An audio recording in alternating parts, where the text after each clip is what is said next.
திருப்பூர் மாநகராட்சியில் இன்னைக்கு ஆணையாளரை சந்திச்சு அனைத்து இந்திய அண்ணா திராவிட முன்னேற்ற கழகத்தின் சார்பில் சில கோரிக்கைகளை வைக்கலாம் என்று மாநகராட்சியினுடைய எதிர்க்கட்சி தலைவர் கொரோனா மற்றும் மகளிர் அணியை சார்ந்தவர்கள் நிர்வாகிகள் முன்னாள் மாவட்ட உறுப்பினர் பகுதி செயலாளர் உட்பட நிர்வாகிகளுடைய ஆணையாளரை சந்தித்தோம்.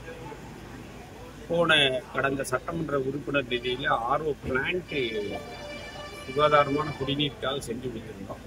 அது இன்னைக்கு நிறைய பிளான்ட்டு ஓடாமல் இருக்கு, வருஷக்கணக்காக ஓடாமல் இருக்கு.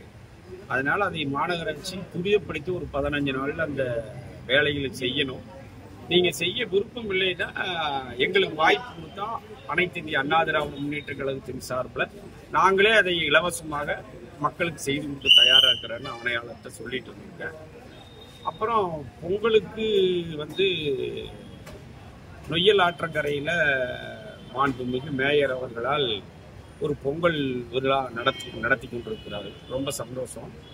ஆனால் அந்த நொய்யல் ஆற்றை பொறுத்த வரைக்கும் ஸ்மார்ட் சிட்டி திட்டத்தில் ஆண்டிபாளையம் முதல் காசிபாளையம் வரைக்கும் வரக்கூடிய ட்ரைனேஜ் தண்ணியெல்லாம் எஸ்டிபி சுத்திகரிப்பு செய்து ஆற்றுக்குள்ள விடணும். இருபுறமும் சாலைகளை அமைத்து போக்குவரத்து நெரிசலை குறைக்கணுங்கிறதான் கடந்த காலத்தில் நாங்கள் கொண்டிருந்த திட்டம். அந்த திட்டம் இன்னும் கிடப்பிலேயே போடப்பட்டிருக்கு. அதை விரைந்து செயல்படுத்தி உடனே போக்குவரத்து வசதியை ஏற்படுத்தணும். அதையை விட்டுட்டு இவங்க எப்படி விலையில்லாத பஸ் அப்படின்னு சொல்லி லிப்ஸ்டிக் அடிக்கிற மாதிரி பஸ்ஸுக்கு முன்னால ஒரு பெயிண்ட் அடிச்சு காட்டுறாங்களோ, அது மாதிரி பொங்கல் விழான்னா இந்த இடத்துல மட்டும் சுத்தப்படுத்தி சுண்ணாம்பு அடிச்சுட்டு ஒரு விழாவை நடத்திட்டு விட்டுறாங்க. அது வல்ல அந்த திட்டத்தினுடைய நோக்கம். அந்த நொய்யல் ஆற்றம் இதில் ஆண்டிபாளையத்திலிருந்து காசிபாளையம் வரைக்கும் சாக்கடை தண்ணி ஆற்றுக்குள்ள கலக்காத சுத்திகரிப்பு செய்யப்பட வேண்டும். அதற்கு பிறகு இருபுறமும் சாலை வசதிகளை ஏற்படுத்தி தர வேண்டும்.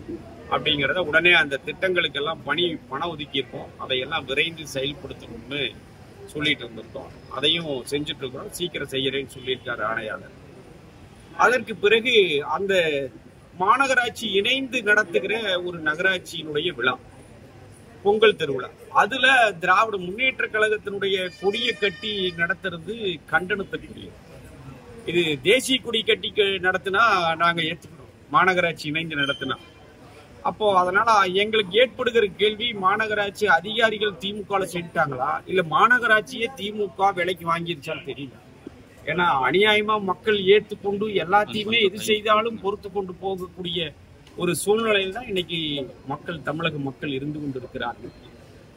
அப்போ இதையெல்லாம் மாநகராட்சிக்கு எதுக்கு நடந்த ஆர்ப்பாட்டத்துல நான் ஒரு மாண்புமிகு மேயர் அவர்களுக்கு இதற்கெல்லாம் பதில் கொடுக்கணும். பட்ஜெட்ல எங்களுடைய மாமன்ற உறுப்பினர்களுக்கு உண்டான அங்கீகாரத்தை கொடுக்க வேண்டும்.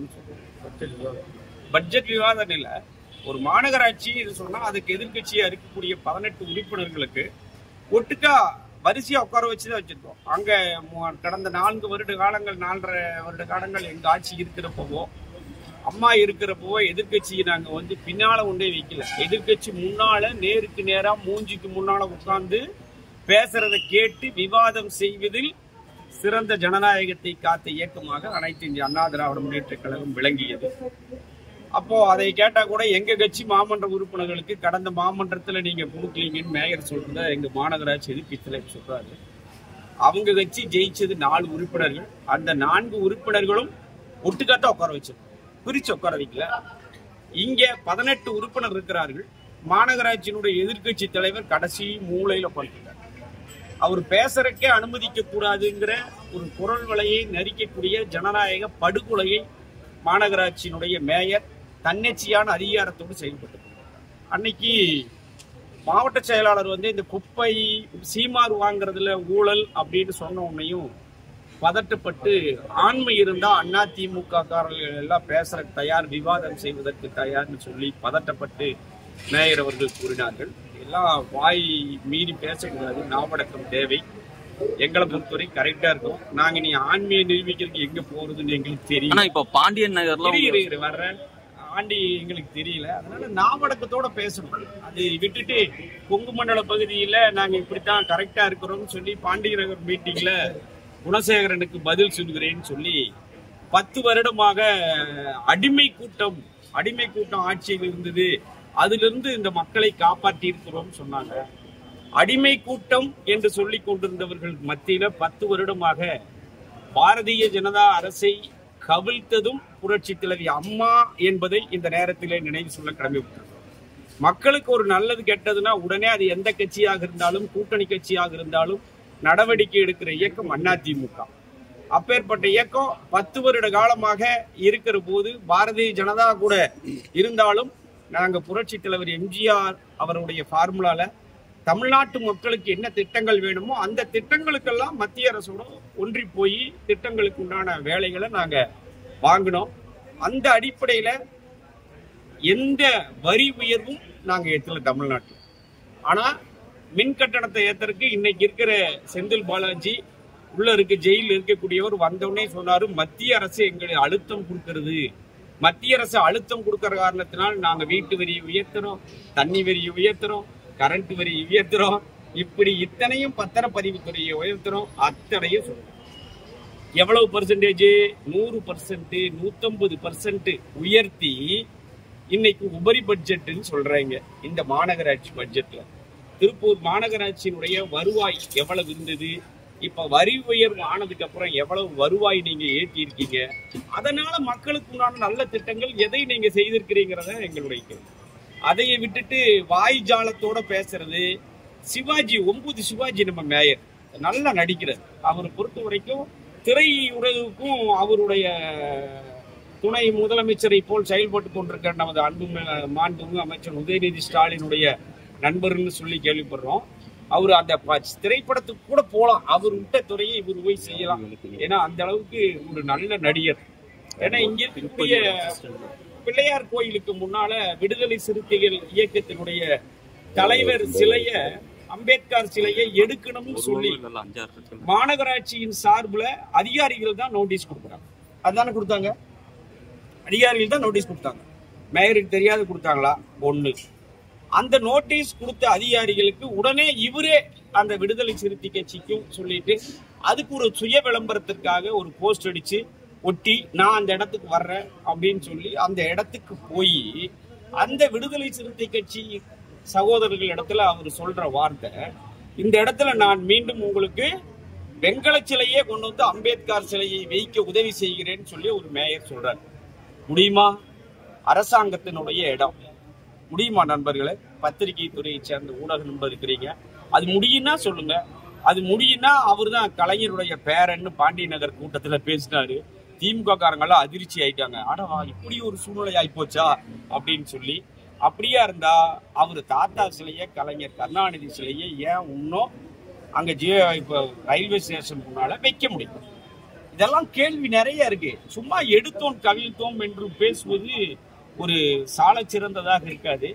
அப்புறம் ரொம்ப இதோட பேசினாரு, நாங்க செய்த திட்டங்கள்லாம் 10 வருஷத்துல பயங்கரமா திட்டங்கள் செய்திருக்கிறோம். என்ன திட்டம்? 750 கிலோமீட்டருக்கு சாலை வசதிகளை செய்திருக்கிறோம், முறையான குடிநீரை சீரமைத்திருக்கிறோம், 4 பாலங்களை கட்டியிருக்கிறோம். இதெல்லாம் தான் அவர் சொன்ன திட்டம். பாருங்க, நீங்க அந்த வீடியோ காட்சிகள் இருக்கும். இதுதான் திட்டமான்னு பாருங்க. நாங்க அதிமுக ஆட்சி காலத்துல எந்த வரியும் ஏத்தாமல், மக்களுக்கு இடர்பாடு இல்லாமல் அத்துணை திட்டங்களையும் கொண்டு வந்து இன்னைக்கு 4வது குடிநீர் திட்டத்தை கொண்டு வந்து கொடுத்து அதுக்கு இடம் வேணும்னு 6 ஏக்கரா வேணும்ட்டு அதுக்கு 3 கோடி வசூல் செய்து இன்னைக்கு இடத்த வாங்கி கொடுத்து இந்த 4வது குடிநீர் திட்டத்தை இன்னைக்கு கொண்டு வந்திருக்கிறோம். அந்த திட்டத்தை முறைப்படுத்துறதுக்கு கூட தவறி விட்டார்கள் இந்த மாநகராட்சியில மேயர். அதை விட்டுட்டு இன்னைக்கு முறைப்படுத்தி குடிநீர் வழங்குறோம்னு சொல்றாங்க. 9 நாளைக்கும் 10 நாளைக்கும் ஒரு குடிநீர் பிரச்சனை வந்துகிட்டே இருக்கு. மக்கள் எங்களிடத்திலே தொடர்பு கொண்டிருக்கிறார்கள்.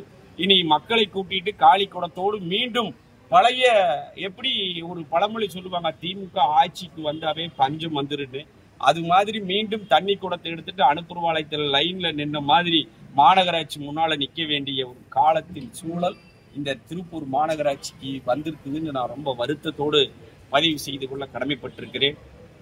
அப்புறம் ஒரு வார்த்தை சொன்னாரு, உஷா தியேட்டர்ல டிக்கெட் கிழிச்சிட்டு இருந்த ஒரு குணசேகரன் வந்து பல்லாயிரக்கணக்கான கோடிக்கு சொந்தக்காரராக இருக்கிறான்னு சொன்னாரு.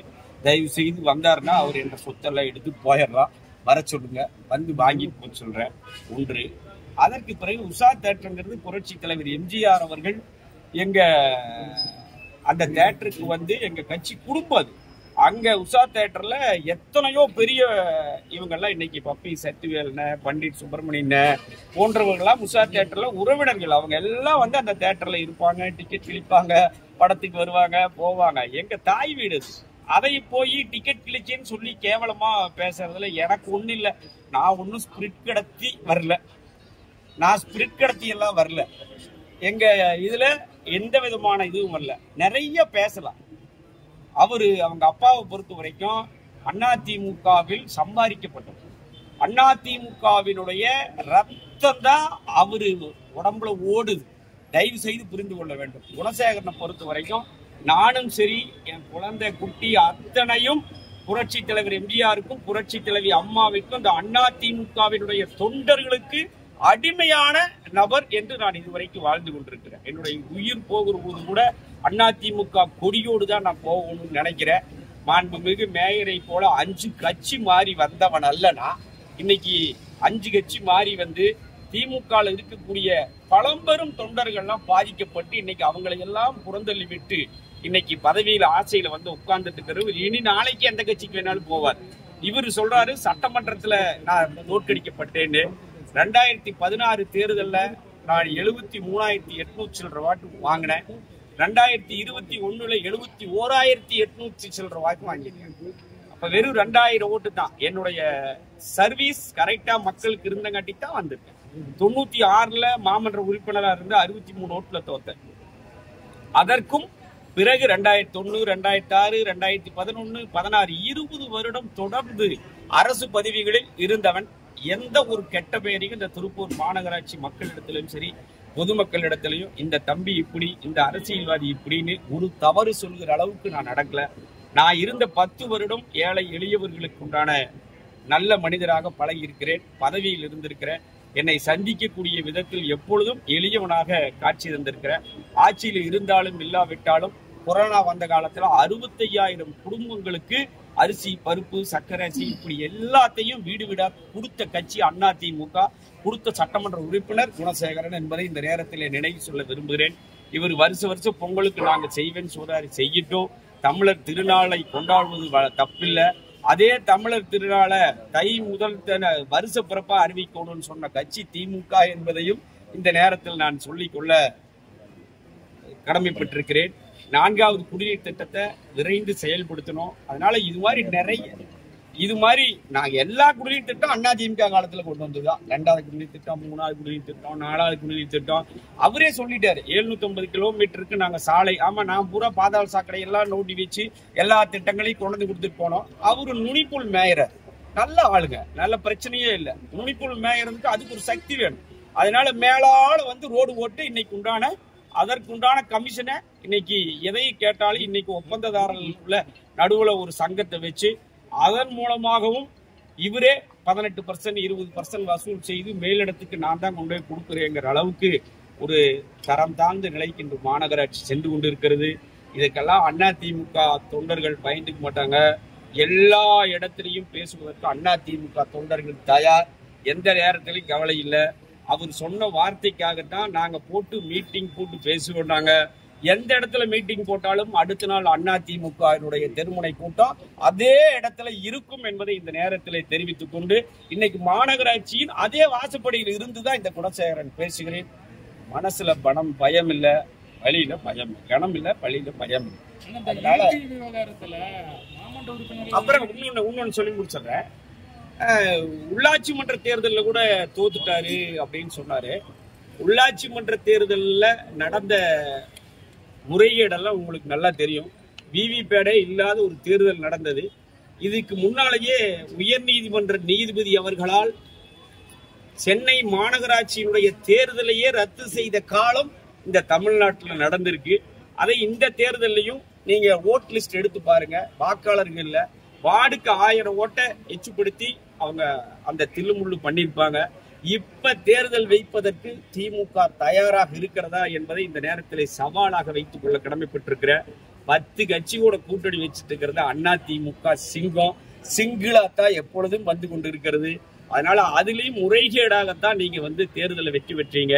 அதுல எங்கூட இருக்கிறவங்களை துரோகம் செய்ய வச்சு எத்தனை நாடகத்தை நடத்தி அத்தனையும் இறைவன் பார்த்து கொண்டிருக்கிறான். நான் 20 வருஷமா அரசு பதவியில் இருந்து காட்டிக்கு இந்த 5 வருடங்களாக எனக்கும் மக்கள் இருக்கக்கூடிய என்னென்ன மறையான கருத்துக்களை எல்லாம் தெரிவதற்கு இறைவன் எனக்கு ஒரு நல்ல வாய்ப்பை கொடுத்திருக்கிறார் என்பதைத்தான் இந்த நேரத்திலே நான் நினைத்துக் கொள்கிறேன். பாரதிய ஜனதா கட்சியோடு கூட்டணி சேர்ந்த காரணத்தினால்தான் நான் சட்டமன்ற உறுப்பினர் பதவியை இழந்தேன். இந்த பகுதி வர்ற வரைக்கும் நான் தான் 4500 ஓட்டு லீடிங்கு. இந்துக்களின் எம்எல்ஏ குணசேகரன் தான் என்று இந்த நிமிஷம் வரைக்கும் சொல்ற முடியும். இஸ்லாமிய சகோதரர்கள் நாங்கள் வருத்தப்படுகிறோம் என்று எங்களிடத்திலே சொல்லி இருக்கிறார்கள். மதம் ஆச்சரியங்களுக்கு அப்பாற்பட்ட இயக்கம் அண்ணா திராவிட முன்னேற்ற கழகம். எனக்கு வாக்களித்தவர்கள் வாக்களிக்காதவர்கள் என்ற பாகுபாடு இல்லாமல் எதிர்கட்சியாக இருந்தாலும் என்னுடைய பணியை செவ்வனை செய்து கொண்டிருக்கிறேன். மாண்புமிகு மேயர் அவர்களுக்கு தாழ்மையாக தனிப்பட்ட நபர் விமர்சனத்தை கொண்டு சென்றால், நீங்கள் வார்டிலிருந்து ஜெயிக்கும் பொழுது உங்கள் தாய் எங்கள் அதிமுக உறுப்பினர்கள் ஒவ்வொரு வீட்டிற்கும் சென்று எங்களுடைய ஆள் நபர்களை எல்லாம் சந்தித்து அவர்கள் அப்பா பழகின பழக்கத்தையும் அவர்கள் குடும்பம் பழகின பழக்கத்தையும் சொல்லி, என் பையன் இந்த தேர்தலில் நின்று ஜெயிக்கலினா முடியாதுன்னு சொல்லி கெஞ்சி கெஞ்சி கேட்டு எங்க வாக்காளர்களையும் சந்தித்தது. இல்லை என்றால் அவர் குலதெய்வத்தில் வந்து சத்தியம் செய்யட்டும், அதை பார்ப்பதற்கு நான் தயாராக இருக்கிறேன் என்று சொல்லி பணிவோடு என் வணக்கத்தை மாண்புமிகு மேயர் அவர்களுக்கு சொல்லி, நாவடக்கத்தோடு பேசுங்கள். கொங்கு மண்டலம் எப்பொழுதும் அரசியலில் நாகரிகமாக இருக்கக்கூடிய பகுதி. அதை காப்பாற்றுவதற்கு நாங்கள் எப்பொழுதும் தயாராக இருக்கிறோம். செய்திகளை உடனுக்குடன் தெரிந்து கொள்ள நமது அம்மா இணையதள தொலைக்காட்சியை சப்ஸ்கிரைப் செய்து அருகில் உள்ள பெல் ஐகானை